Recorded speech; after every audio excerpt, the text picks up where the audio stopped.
4 hours. That's how close 10,000 American soldiers came to complete annihilation. Not capture, not surrender, total annihilation. December 1944.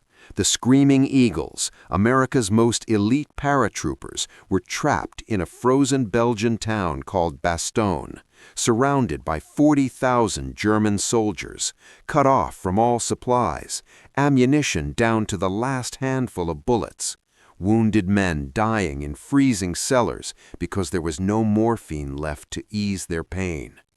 Adolf Hitler himself had personally ordered their complete destruction. Not one American was supposed to survive. The weather was so catastrophic that Allied planes couldn't fly. No resupply, no air support, no reinforcements, and the German tanks were closing in for the kill. Every general at Supreme Headquarters said the same thing. They're finished. There's nothing we can do. Every general except one. One man looked at that map, saw those 10,000 doomed soldiers, and said something that made every officer in the room think he'd lost his mind. "I can save them. Give me 4 days." This is the moment Supreme Commander Dwight D. Eisenhower bet everything, the war, his career, 10,000 American lives, on the most controversial, arrogant, brilliant military general in history. This is what Eisenhower said when he made that bet, and this is what he said when George S. Patton actually pulled off the impossible.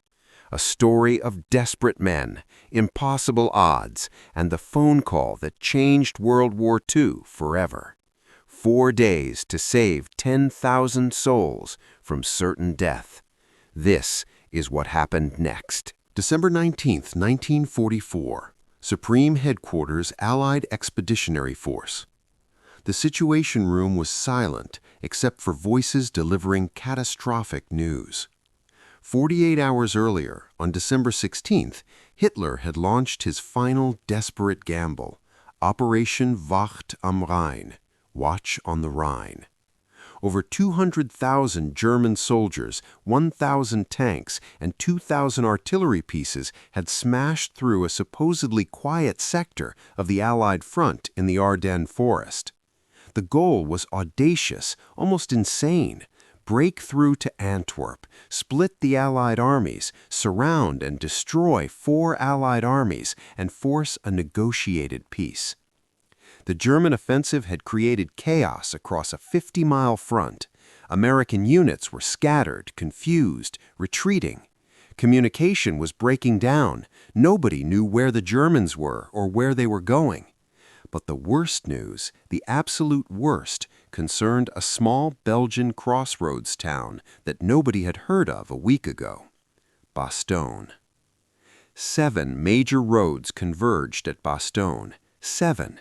Every single route the Germans needed to reach their objectives ran through this one insignificant town. Whoever controlled Bastogne controlled the entire offensive.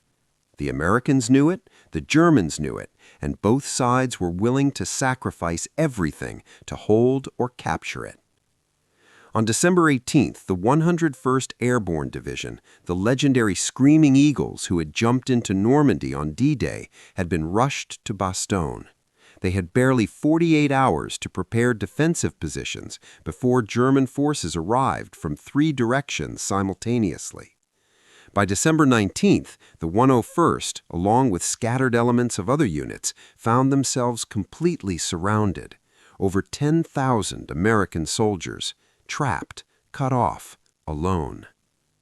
General Dwight D. Eisenhower stood before the massive wall map, his hands clasped behind his back, studying the bulge in Allied lines that looked like a dagger thrust into the heart of his forces. His face was drawn, exhausted, aged. He'd barely slept since the offensive began. The circles under his eyes were dark as bruises. Intelligence officers briefed him on the Bastogne situation. Each update was worse than the last. German forces outnumbering defenders 4-1. 3 full German divisions attacking from multiple directions. German artillery pounding positions continuously. Perimeter shrinking daily under relentless pressure. Ammunition rationed to 10 rounds per rifleman. Artillery shells nearly depleted, crews counting every shot. Gasoline for vehicles almost gone. Food running out, men surviving on half rations. Medical supplies critically low. Morphine exhausted, wounded screaming in agony. No plasma for transfusions, men bleeding out from survivable wounds. Makeshift hospitals in freezing cellars without proper equipment. Frostbite cases overwhelming medics. No way to evacuate critical casualties. Worst winter conditions in 50 years. Temperatures below zero. Heavy fog and clouds grounding all aircraft. No resupply possible. No air support available. No medical evacuations. Eisenhower listened to it all with growing horror. Finally, he asked the question everyone was dreading. How long can they hold? The intelligence officer, a lieutenant colonel who looked like he hadn't slept in days, hesitated. He glanced at his notes, swallowed hard, then met Eisenhower's eyes. Sir, realistically, 4 to 5 days, maybe a week if they're extremely lucky and the weather breaks for resupply. After that, he didn't need to finish. Everyone in the room understood. After that, the 101st Airborne would be out of ammunition, out of supplies, unable to defend themselves. The Germans would overrun them. Complete annihilation. Eisenhower's jaw clenched so hard his staff could see the muscles working beneath his skin. Losing an entire airborne division, America's elite troops, the cream of the military, would be a catastrophe beyond measure. These weren't just soldiers. These were the men who had jumped into Normandy 6 months earlier, who had fought through Operation Market Garden, who had earned legendary status in every Allied nation. If the 101st Airborne was annihilated at Bastogne, the psychological impact would be devastating. German morale would soar, Allied morale would shatter, the entire offensive momentum could collapse. Politically, it would be a disaster. How would Eisenhower explain to Roosevelt, to Churchill, to the American public that he'd allowed an entire elite division to be destroyed? Militarily, it would be worse. The Germans would break through, reach Antwerp, split the Allied armies. The war could be prolonged for years. Everything, the entire war, balanced on what happened at Bastogne in the next few days. What are our options for relief? Eisenhower demanded, his voice tight with controlled desperation. His chief of staff, General Walter Bedell Smith, outlined the grim reality. British forces. Field Marshal Montgomery's 21st Army Group was containing the northern shoulder of the German breakthrough. They were engaged in heavy defensive fighting and couldn't disengage to attack south toward Bastogne. Timeline for possible British relief? 10 to 14 days. Too late. American forces. Most American divisions were scattered, engaged in desperate defensive battles, or too far away to mount an immediate relief operation. Reorganizing and redirecting them would take a week minimum. Too late.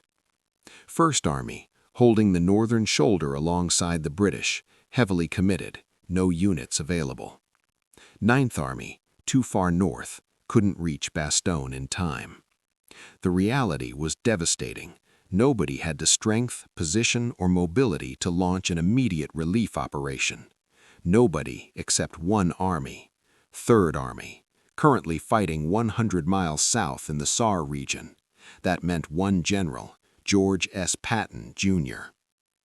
Eisenhower stood alone at the map after his staff dispersed to their duties.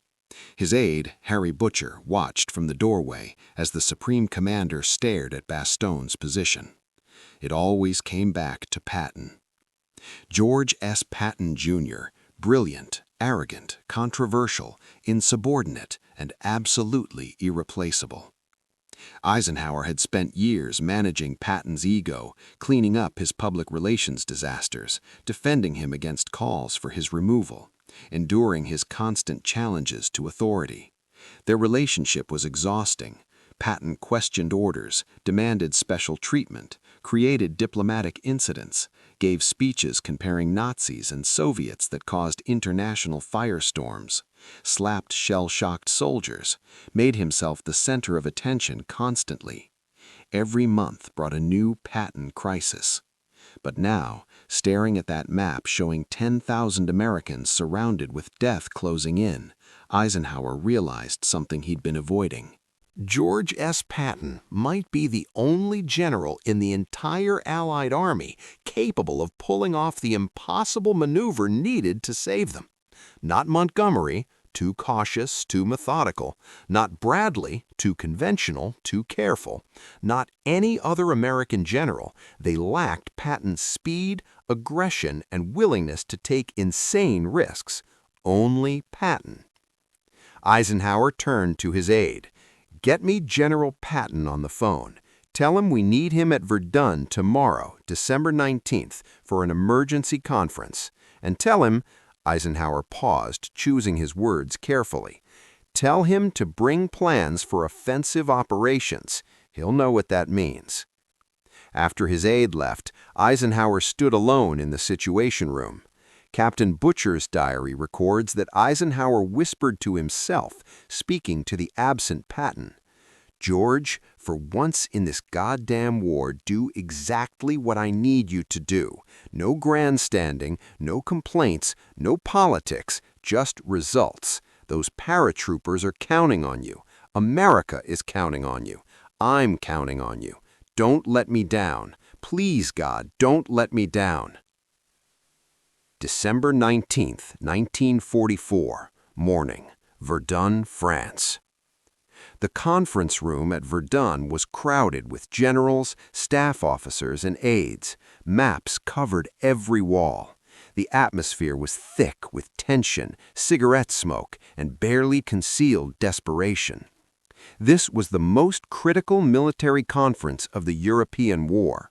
Present were General Dwight Eisenhower, Supreme Commander, Field Marshal Bernard Montgomery via telephone conference, General Omar Bradley, 12th Army Group Commander, General Jacob Devers, 6th Army Group Commander, General George S. Patton, Jr., 3rd Army Commander, dozens of senior staff officers. Eisenhower opened the conference with words that have become famous. "The present situation is to be regarded as one of opportunity for us and not of disaster." He was trying to maintain confidence, project leadership, keep morale high, but everyone in that room knew the truth. This was the worst crisis the Allies had faced since D-Day, possibly worse than D-Day. The German offensive had created chaos. American units were scattered. The front was broken. Nobody knew where enemy forces were or what they would do next. And at the center of it all, Bastogne. 10,000 Americans surrounded and dying. Eisenhower turned to his assembled commanders. His face was serious, drawn, showing every one of his 54 years plus 10 more. "Gentlemen, I want you to think about this question. Really think before you answer." He pointed at Bastogne on the map. "How quickly, realistically, can we mount a relief operation to reach Bastogne? I need honest assessments. I need realistic timelines. Lives depend on your answers." The room fell silent. Generals began calculating logistics, supply lines, troop availability, movement rates, enemy resistance, weather conditions. Montgomery suggested 10 to 14 days, assuming weather improved and German pressure decreased. Bradley estimated a week minimum to organize and launch a coordinated relief effort. Devers said similar, 7 to 10 days if everything went perfectly. Every estimate ended the same way. Too late. The 101st would be destroyed before relief arrived. Then George S. Patton spoke up. His voice was distinctive, high-pitched, almost nasal, completely at odds with his tough guy image, but his words were pure confidence. I can attack on December 22nd with 3 divisions. Silence. Absolute, stunned silence. Other generals exchanged glances. Some looked confused. Others looked angry, assuming Patton was grandstanding, playing to Eisenhower, making promises he couldn't keep. December 22nd was 3 days away. What Patton was proposing was beyond anything attempted in modern warfare. Disengage from active combat in the SAR, rotate his entire army 90 degrees, move over 100 miles through winter conditions, navigate roads clogged with refugees and retreating troops, reorganize logistics to support a completely different offensive, launch a coordinated 3-division attack, break through prepared German defenses, fight 50-plus miles to reach Bastogne in 72 hours.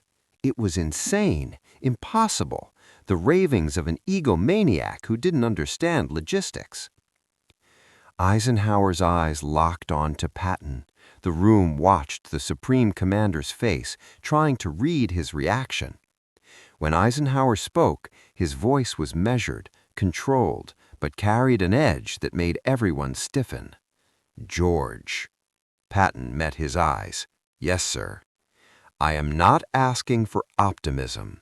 I am not asking what might be theoretically possible in a staff college exercise.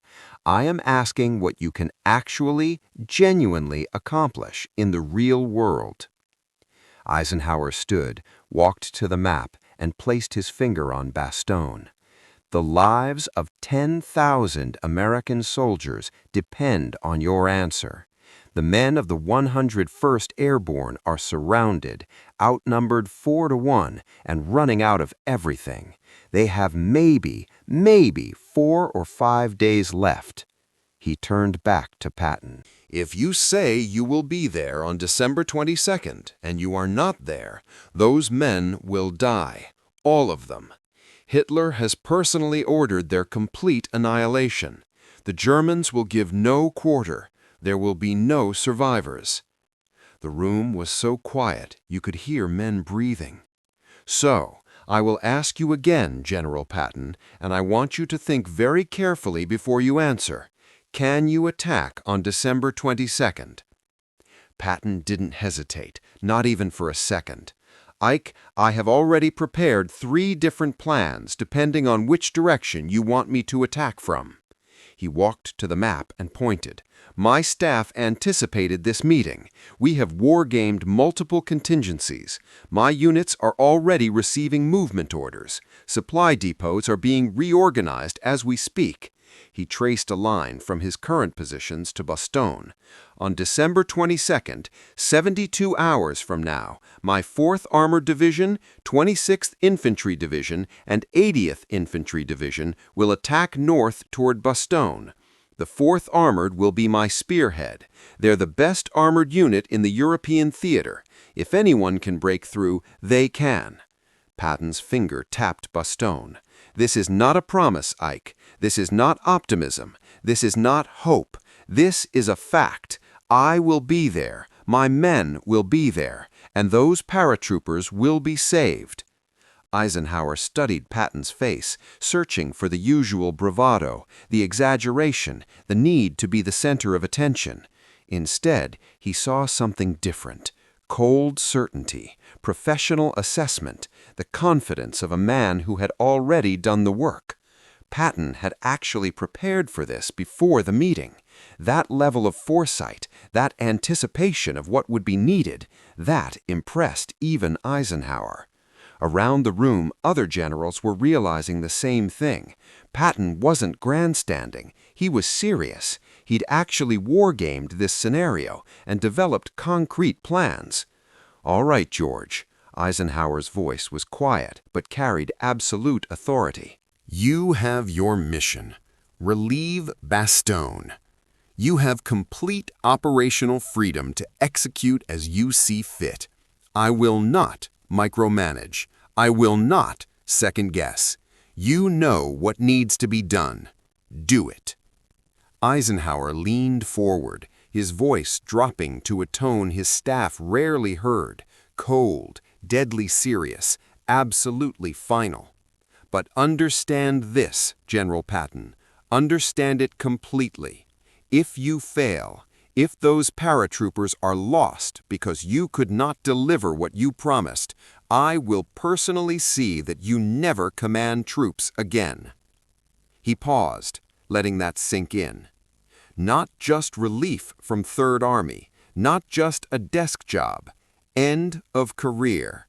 You will spend the rest of this war stateside training recruits, and after the war you will retire in disgrace. Your legacy will be failure. Your name will be associated with the deaths of 10,000 American heroes. Another pause.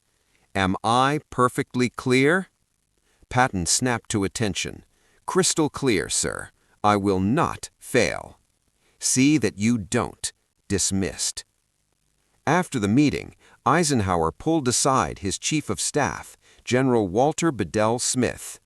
Smith's diary records the conversation verbatim. "The boss asked me if I thought George could actually do it, move 3 divisions 90 degrees and attack in 72 hours. I told him it seemed militarily impossible." Ike was quiet for a moment, staring at the map. Then he said, "That's exactly why I'm sending Patton. Impossible is what he does. Impossible is where he lives. If any man in this army can pull off a miracle, it's George." I asked what would happen if Patton failed. Ike's face went dark. "Then 10,000 Americans die, and I'll have to explain to their families why I trusted a controversial general over conventional wisdom. That's a conversation I pray to God I never have to have." Eisenhower spent that evening alone in his office, writing letters. Letters to the families of the 101st Airborne. Letters he would send if the paratroopers were lost. Letters he hoped, prayed he would never have to mail.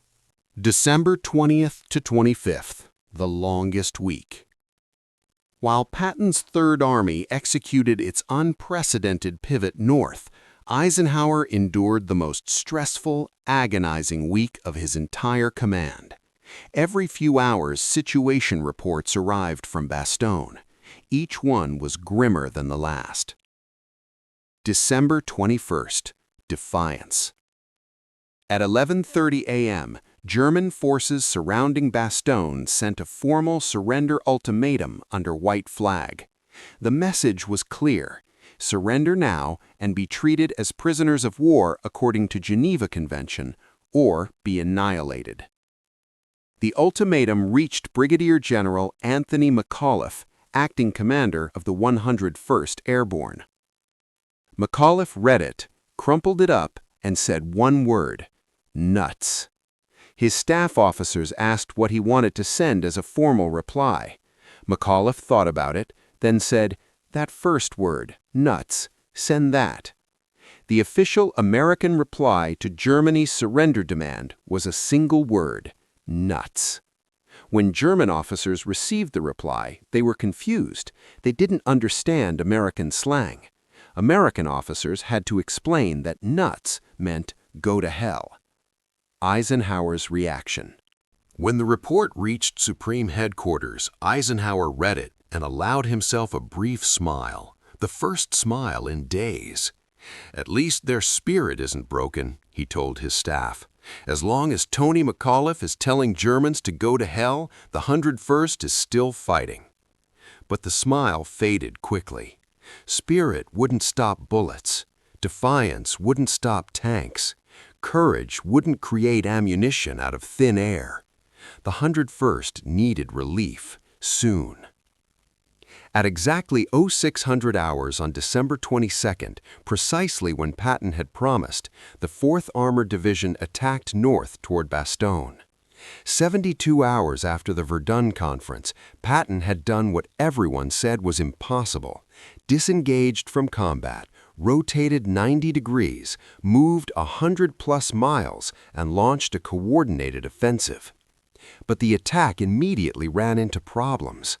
The reality of winter warfare. The conditions were horrific beyond description.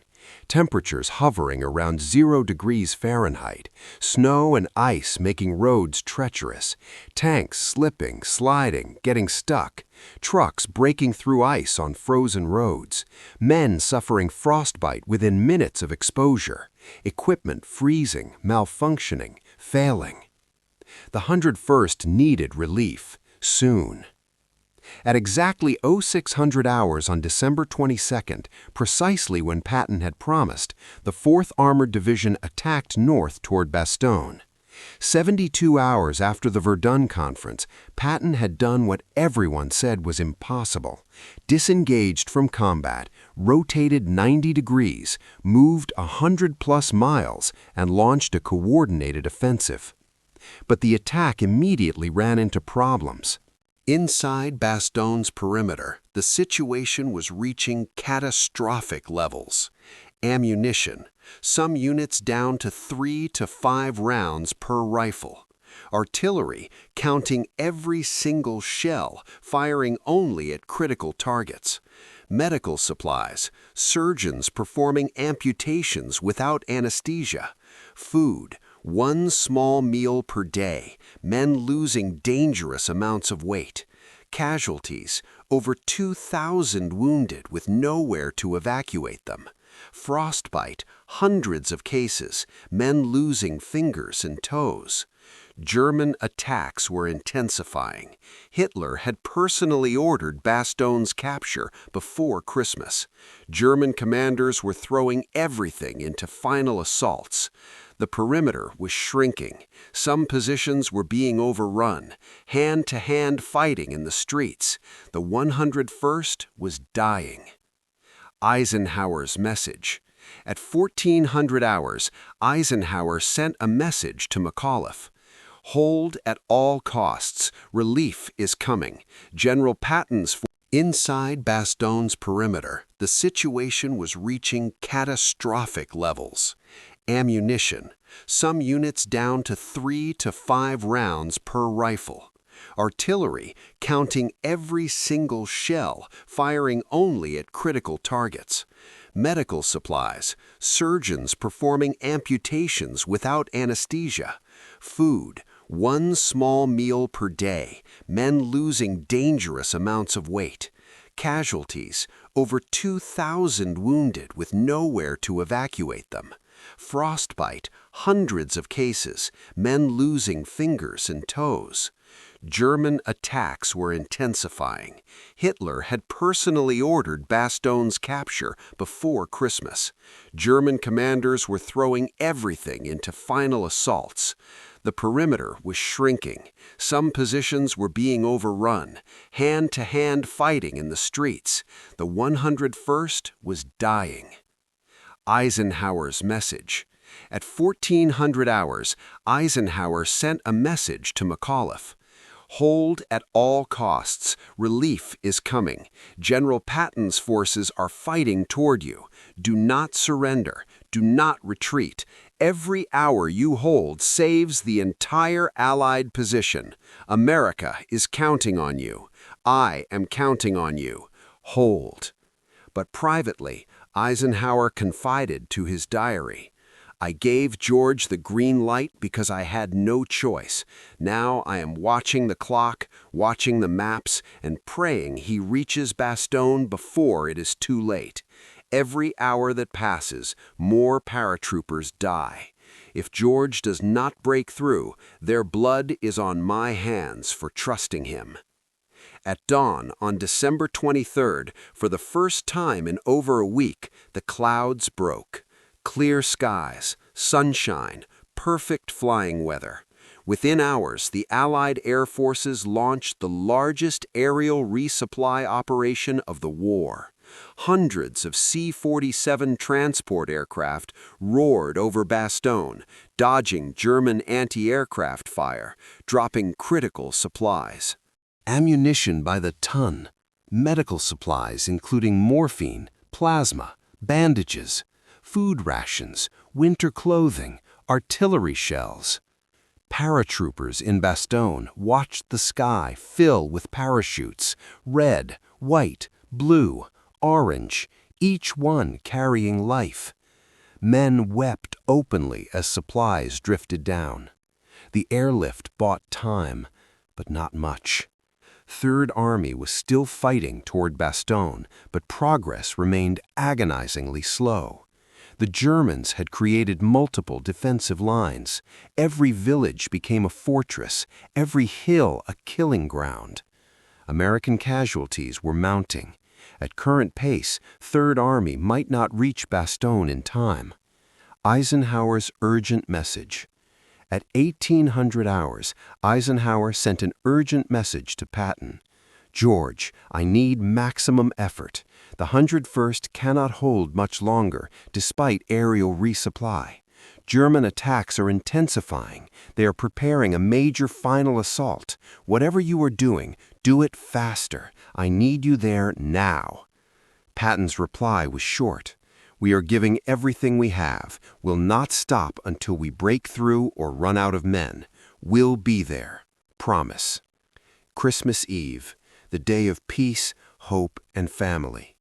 Eisenhower spent it in his office, unable to rest, unable to focus on anything except Bastogne. Staff officers noted he looked 10 years older than a week ago. His face was gaunt, eyes bloodshot, hands trembling slightly from exhaustion and stress. Reports showed Third Army still fighting desperately toward Bastogne, still miles away.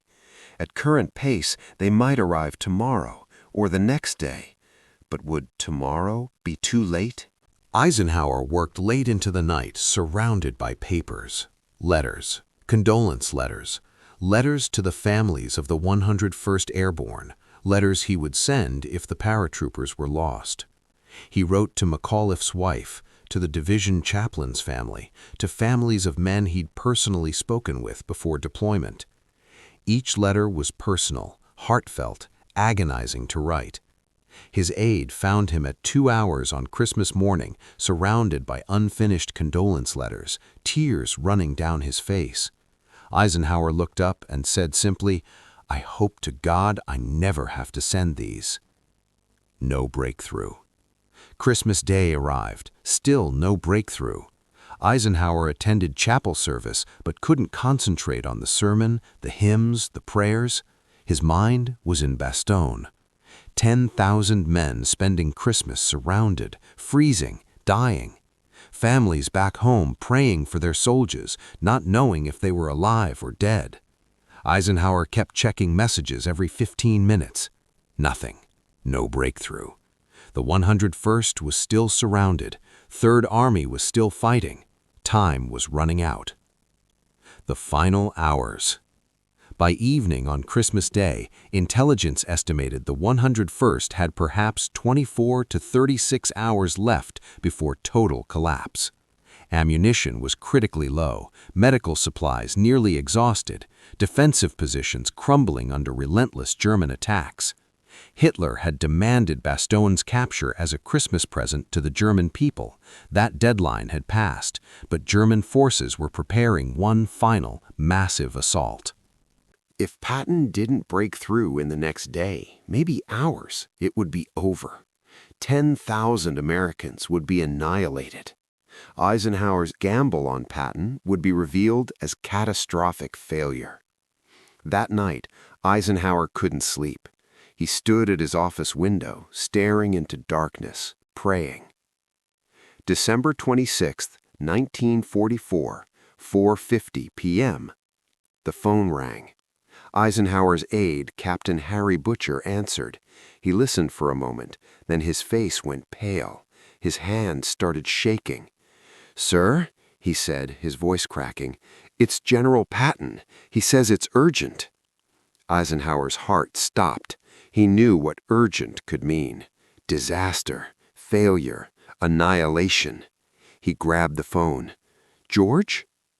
There was a pause, static on the line, background noise of combat. Then Patton's distinctive voice, trying to sound casual but unable to hide the emotion. "Ike, we're through." Eisenhower couldn't breathe. "Say again?" We're through to Bastogne. 4th Armored Division made contact with the 101st at 1650 hours, 50 minutes ago. The corridor is narrow as hell, Germans on both sides, but it's open. We're pushing supplies and reinforcements through right now. Another pause. Bastogne is relieved. For several seconds, Eisenhower couldn't speak. His hand gripped the phone so tightly his knuckles turned white. His legs felt weak, his vision blurred. Staff officers in the room watched their Supreme Commander's face transform, tension releasing like a dam breaking, shoulders dropping, eyes closing briefly as if in prayer. When Eisenhower tried to speak, no words came out. He cleared his throat, tried again. "George, say that again?" "We're through to Bastogne, Ike. The Screaming Eagles are safe. They're battered to hell, beat up beyond belief, but they held. We got there in time. They're saved." Eisenhower's voice, when he finally managed to speak, cracked with emotion he didn't try to hide. If Patton didn't break through in the next day, maybe hours, it would be over. 10,000 Americans would be annihilated. Eisenhower's gamble on Patton would be revealed as catastrophic failure. That night, Eisenhower couldn't sleep. He stood at his office window, staring into darkness, praying. December 26, 1944, 4:50 p.m. The phone rang. Eisenhower's aide, Captain Harry Butcher, answered. He listened for a moment, then his face went pale. His hand started shaking. "Sir," he said, his voice cracking, "it's General Patton. He says it's urgent." Eisenhower's heart stopped. He knew what urgent could mean. Disaster, failure, annihilation. He grabbed the phone. "George?" There was a pause, static on the line, background noise of combat. Then Patton's distinctive voice, trying to sound casual but unable to hide the emotion. "Ike, we're through." Eisenhower couldn't breathe. "Say again?" "We're through to Bastogne. 4th Armored Division made contact with the 101st at 1650 hours, 50 minutes ago. The corridor is narrow as hell, Germans on both sides, but it's open. We're pushing supplies and reinforcements through right now." Another pause. Bastogne is relieved. For several seconds, Eisenhower couldn't speak. His hand gripped the phone so tightly his knuckles turned white. His legs felt weak, his vision blurred. Staff officers in the room watched their Supreme Commander's face transform, tension releasing like a dam breaking, shoulders dropping, eyes closing briefly as if in prayer. When Eisenhower tried to speak, no words came out. He cleared his throat, tried again. "George, say that again?" "We're through to Bastogne, Ike. The Screaming Eagles are safe. They're battered to hell, beat up beyond belief, but they held. We got there in time. They're saved." Eisenhower's voice, when he finally managed to speak, cracked with emotion he didn't try to hide. "George, I thank God. Thank you. Thank you. You did it. You saved them." There was a pause on the line.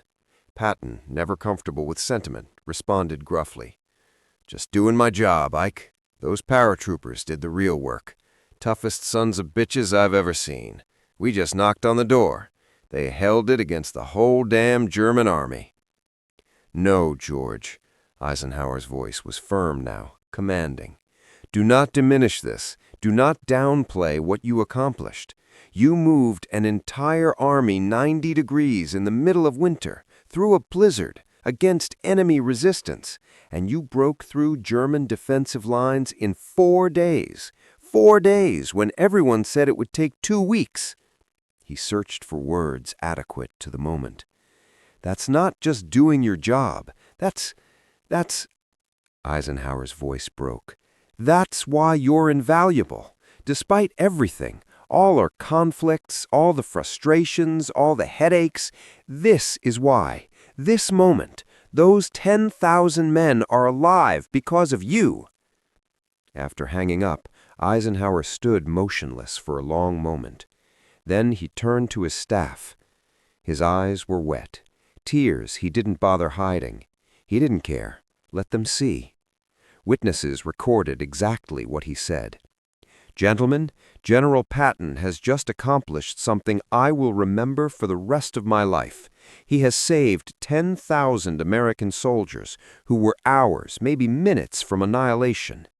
His voice grew stronger. "He did what I asked him to do, when I asked him to do it, against odds that everyone said were impossible. He gave his word, and he kept it. In war, in command, in life, that is everything." Eisenhower walked to the map and placed his hand on Bastogne. "George S. Patton is the most difficult subordinate I have ever commanded. He is arrogant, insubordinate, politically tone-deaf, and creates crises constantly." He turned to face his staff. "He is also, without question, one of the finest battlefield commanders America has ever produced. What he did in the last 4 days will be studied for generations. This is operational genius at its absolute peak." Eisenhower immediately began sending official communications. To the 101st Airborne, "Your defense of Bastogne will stand for all time as an example of American courage, determination, and fighting spirit. You have earned the gratitude of your nation and the admiration of the world. Well done." To 3rd Army, "The relief of Bastogne represents one of the outstanding achievements of this war. The speed, coordination, and determination displayed will be remembered as long as armies study military operations.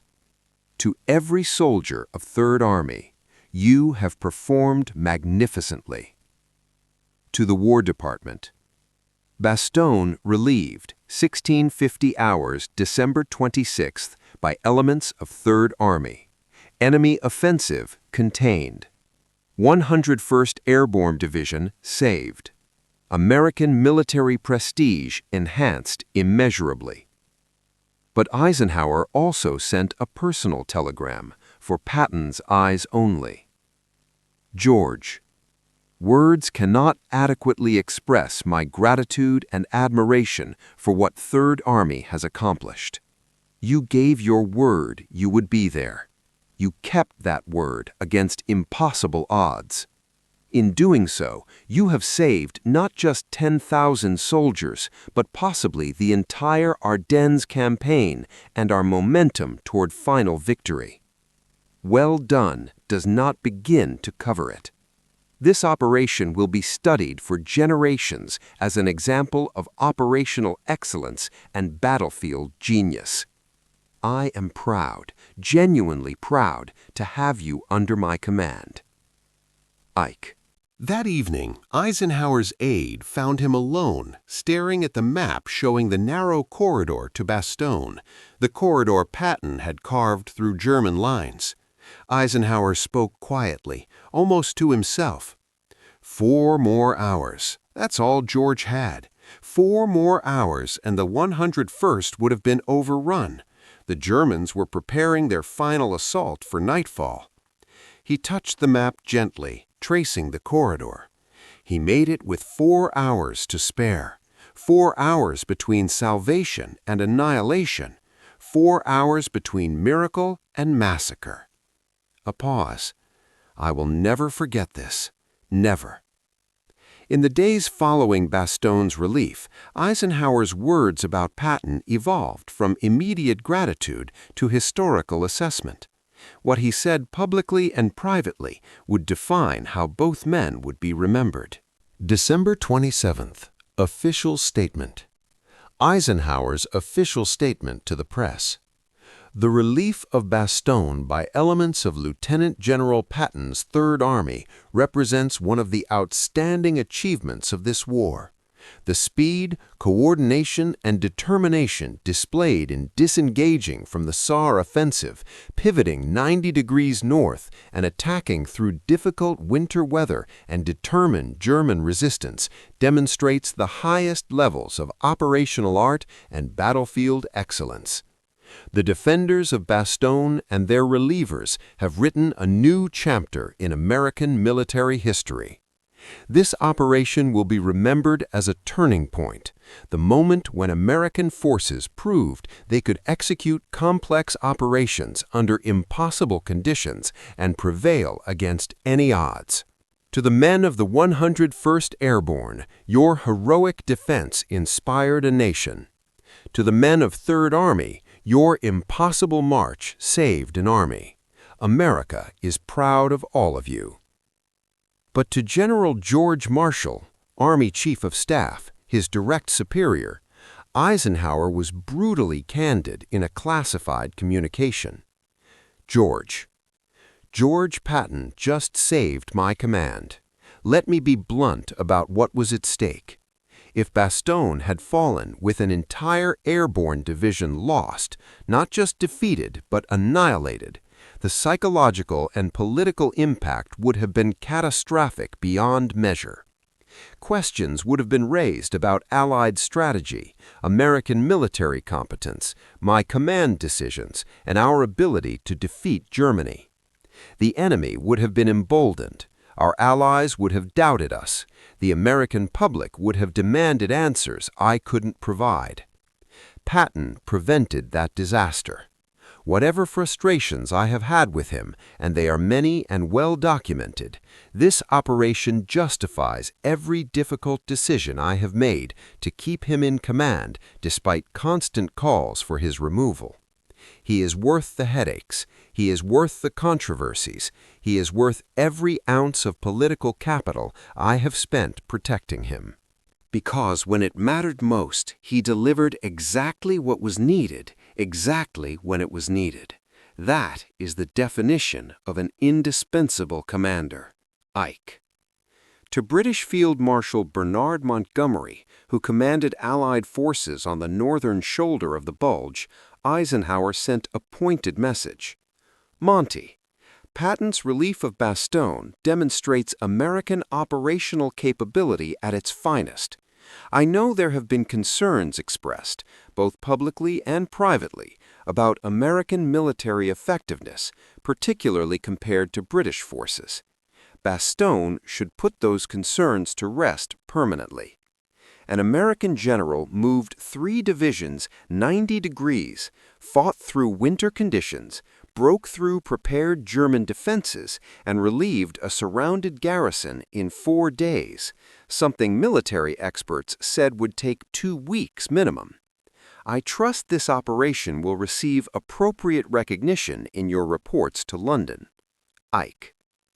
Montgomery, characteristically, would later claim British forces' defense of the northern shoulder was the real key to defeating the German offensive, but that's another story.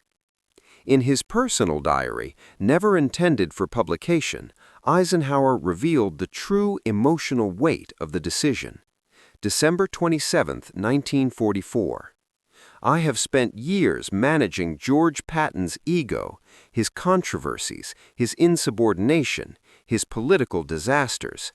There have been times, many times, when I wanted to fire him, send him home, be done with the constant headaches he creates. Times I questioned whether he was worth the trouble, whether the brilliance justified the problems, whether I was making a mistake protecting him. Bastogne answered that question definitively and forever. He is worth every frustration, every headache, every moment of anger and exhaustion, every political battle fought on his behalf.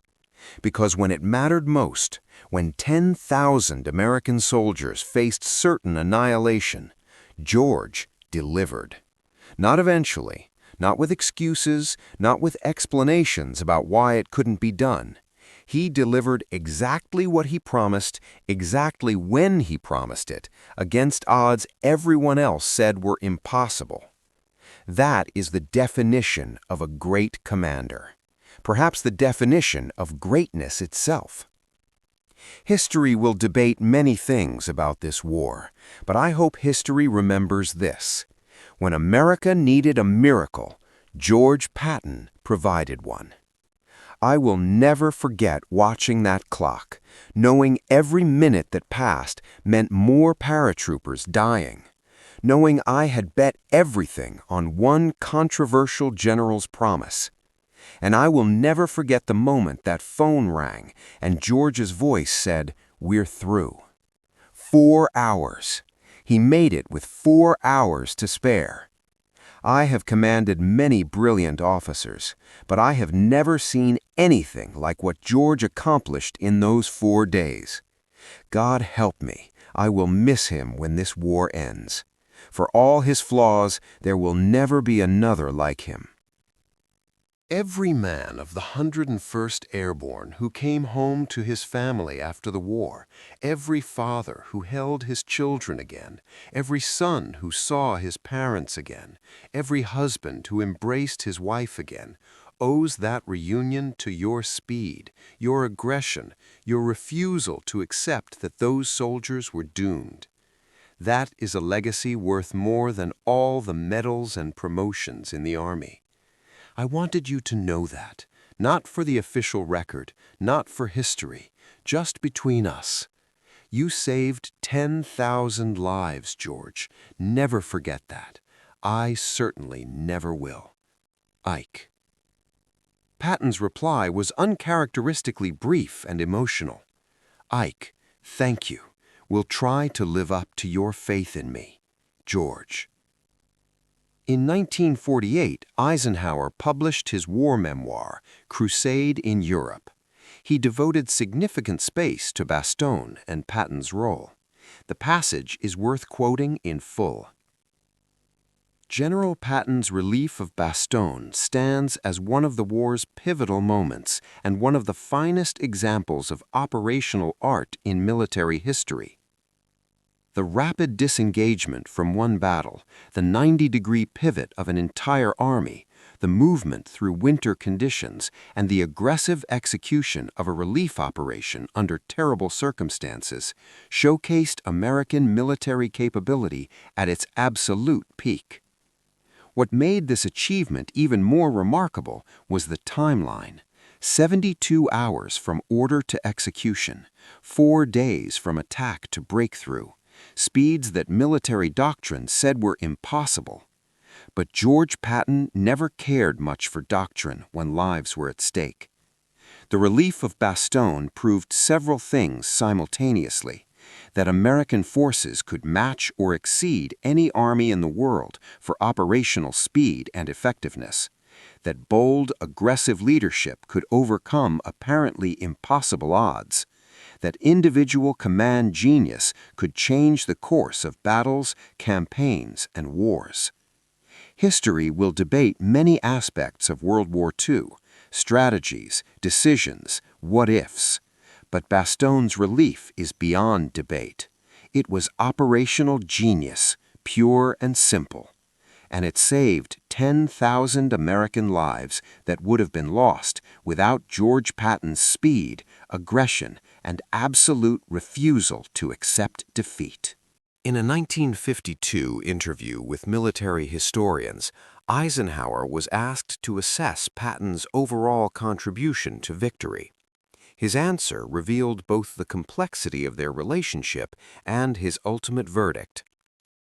George Patton was the most difficult subordinate I ever commanded. He questioned orders, he created diplomatic incidents, he made himself the center of attention. He gave me more headaches than any 3 other generals combined. He was also one of the 2 or 3 finest combat commanders America has ever produced.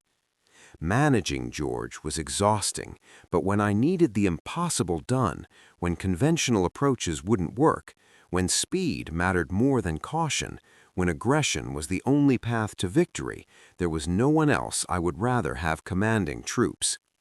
Bastogne proved that definitively. Every other general told me relief would take 2 weeks minimum. George said 4 days. Every military expert said it was impossible.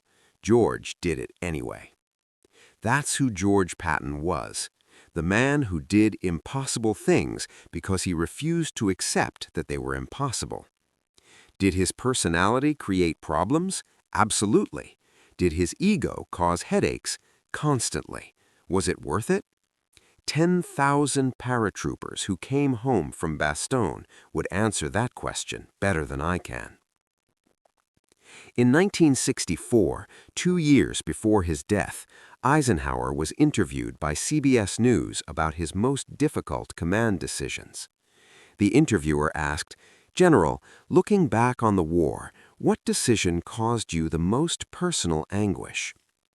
Eisenhower's response, "Trusting George Patton to relieve Bastogne." That sounds strange, I know, since it worked out successfully, but in the moment, making that decision was agonizing. I was betting everything, the lives of 10,000 paratroopers, the stability of our entire front, the momentum of the war, my own career and reputation, on one general who had proven brilliant but also unpredictable and difficult to manage. If George had failed, if he'd been unable to execute his promise, if Third Army had bogged down, if the 101st had been annihilated, I would have had to explain to America why I trusted a controversial general over conventional military wisdom. That would have been a conversation I could never have recovered from. But I also knew, deep in my gut, that George was the only one who could do it. The only one with the speed, the aggression, the sheer audacity to attempt what was needed. When he succeeded, when that phone call came through, "We're through to Bastogne," those 4 words might be the 4 most important words I heard during the entire war. Relief, gratitude, vindication, joy, all in 4 words. I have made many command decisions, some good, some questionable, but trusting George Patton at Bastogne, despite all the risks, despite all the concerns, that was one of the best decisions I ever made. In 1965, 1 year before his death, Eisenhower wrote a private assessment of the generals he had commanded. The section on Patton was the longest and most complex. Excerpts. History will remember many generals from World War II. Montgomery for his methodical competence, Bradley for his steady reliability, MacArthur for his pacific brilliance, Marshall for his strategic vision. But few will be remembered for saving an entire division from annihilation through pure operational genius. That was George Patton at Bastogne. George was many things, brilliant and flawed, confident and insecure, brave and reckless, professional and theatrical. Our relationship was complicated, often frustrating, occasionally infuriating. There were times I wanted to fire him, times I questioned every decision to keep him in command. But Bastogne justified everything. It justified the political capital spent protecting him, the diplomatic incidents forgiven, the controversies weathered, the headaches endured. Because when 10,000 American soldiers faced certain death, George Patton refused to accept that outcome. He promised he would save them, and he did.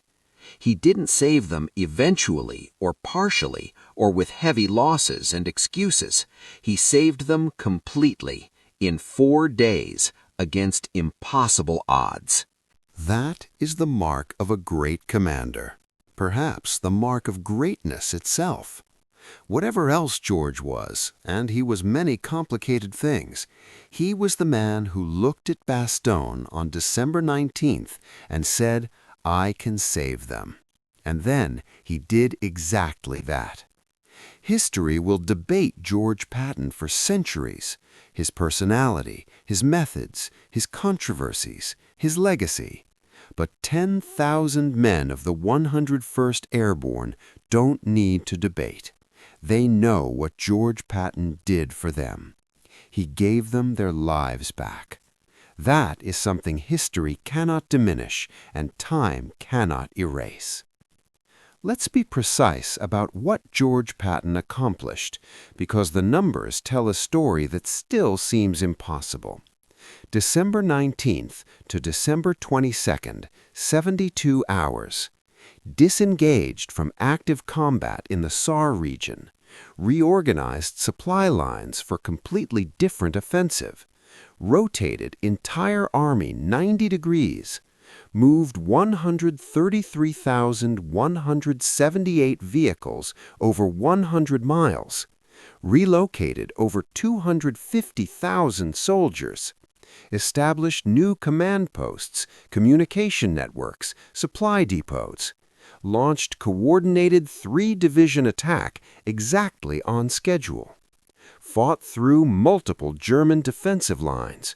Broke through prepared positions manned by experienced troops. Advanced 50-plus miles through winter conditions. Maintained supplies and communication despite weather. Sustained offensive momentum despite casualties and resistance. Made contact with the 101st Airborne at 4:50 p.m. December 26th. Total timeline, December 19th order to December 26th contact equals 7 days. What military doctrine said was required, 14 to 21 days minimum. What everyone said was impossible, exactly what Patton did. But numbers alone don't tell the full story. The human cost, on both sides, was staggering. 10,000-plus soldiers surrounded. 2,000-plus casualties, killed, wounded, missing. Survival rate, 80%. Without Patton's relief, projected 100% casualties, death or capture. 50,000-plus soldiers directly involved in attack. 3,000-plus casualties reaching Bastogne. Price paid for saving 10,000, heavy but worth it. 10,000-plus casualties trying to stop Third Army. Multiple divisions severely damaged. Offensive momentum completely broken. 10,000 American soldiers annihilated or captured. America's elite Airborne Division destroyed. German offensive might have succeeded. War potentially prolonged for years. Allied morale shattered. Eisenhower's career likely ended. American military prestige severely damaged. 10,000 lives saved. German offensive defeated. Allied momentum restored. Path to final victory secured. American military excellence proven. Eisenhower vindicated. Foundation for the Cold War American military dominance established. The relief of Bastogne wasn't just a military operation. It was the moment when Eisenhower learned that genius, however difficult to manage, was worth every frustration when it delivered miracles. It was the moment when Patton proved that bold leadership and aggressive action could overcome any obstacle. It was the moment when 10,000 American soldiers learned that their country would never abandon them, no matter how impossible the rescue seemed. And it was the moment that the world learned that American forces could match any army on earth for speed, effectiveness, and operational excellence. December 26, 1944, 4:50 p.m. 4 words changed everything. We're through to Bastogne. Those words saved 10,000 lives. Those words defeated a German offensive. Those words secured Allied victory. Those words made history. What Eisenhower taught us. Eisenhower's handling of Patton and Bastogne teaches lessons that transcend military history. Trust in crisis. When everything is on the line, trust the person who can deliver results, even if they're difficult to manage. Leadership under pressure. Make the hard decisions, accept the risk, take responsibility for the outcome. Recognize genius. Difficult people can be invaluable people. Brilliance often comes with complications. Manage the complications to unleash the brilliance. Keep promises. When you give someone a mission and the freedom to execute it, support them completely. Eisenhower gave Patton the mission and got out of his way. Acknowledge success. When someone delivers the impossible, acknowledge it fully, publicly, and without reservation. Patton's relief of Bastogne teaches different but equally powerful lessons. Speed matters. In crisis, speed saves lives. Conventional timelines can be compressed when necessity demands it. Preparation enables miracles. Patton could attack in 72 hours because he had already war-gamed contingencies. Preparation is what makes impossible possible. Keep your word. Patton promised December 22nd. He delivered December 22nd. Your word is your bond. Never accept defeat. When everyone says something can't be done, do it anyway. Impossible is just a challenge to overcome. Care about your mission. Patton didn't attack quickly because he wanted glory. He attacked quickly because 10,000 Americans were dying while he waited. Close your eyes and imagine this scene. December 26, 1944, 4:50 p.m., Bastogne perimeter. A young paratrooper of the 101st Airborne, frozen, exhausted, wounded, down to his last 3 bullets, sees American tanks approaching. 3rd Army, Patton's tanks. The Sherman tanks crash through German positions, American flags flying, guns blazing, bringing salvation. The paratrooper falls to his knees in the snow and weeps. He will go home. He will see his family again. He will live. Because one general refused to accept that he was doomed. Because one supreme commander trusted that general to do the impossible. Because American forces proved they could execute miracles when Americans needed them most. Multiply that scene by 10,000. 10,000 young men who thought they were going to die, who had made peace with death, who had written final letters home, suddenly given their lives back. That's what Patton did. That's what Eisenhower enabled. That's what leadership at its finest looks like. Ike, we're through. 4 words, 10,000 lives, 1 miracle. The moment Eisenhower realized that betting on genius, difficult, controversial, complicated genius, was the right decision. The moment Patton proved he was worth every headache, every frustration, every political battle. The moment America proved it could execute the impossible. The moment history changed.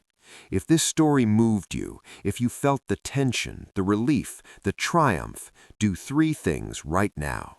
First, hit that subscribe button. We bring you the untold stories of leadership under pressure, of impossible decisions with everything at stake, of ordinary humans achieving extraordinary things when failure means death. Second, drop a comment. Tell us, could you have made Eisenhower's decision? Could you have bet everything on one controversial general? Could you have trusted Patton's promise when everyone said it was impossible? Third, share this video. Share it with anyone who needs to understand what real leadership looks like, what trust means, what keeping your word means, what refusing to accept defeat means. These stories matter. These lessons endure. These moments define what's possible when courage meets crisis. December 26, 1944. George S. Patton kept his promise. Dwight D. Eisenhower's faith was vindicated. 10,000 American soldiers lived to go home. And history learned that sometimes the most difficult people achieve the most extraordinary things. 4 days to save 10,000 lives. 4 hours between salvation and annihilation. 4 words that changed everything. We're through to Bastogne. This is what leadership looks like when everything is at stake. This is what genius looks like when channeled toward purpose. This is what America looks like when we refuse to abandon our own. Remember Bastogne. Remember the promise kept. Remember the miracle delivered. Remember that impossible is just a challenge waiting for someone brave enough to overcome it. Thanks for watching. Subscribe for more untold stories of courage, leadership, and the moments that changed history. Until next time, remember, sometimes the best answer to "that's impossible" is "watch me."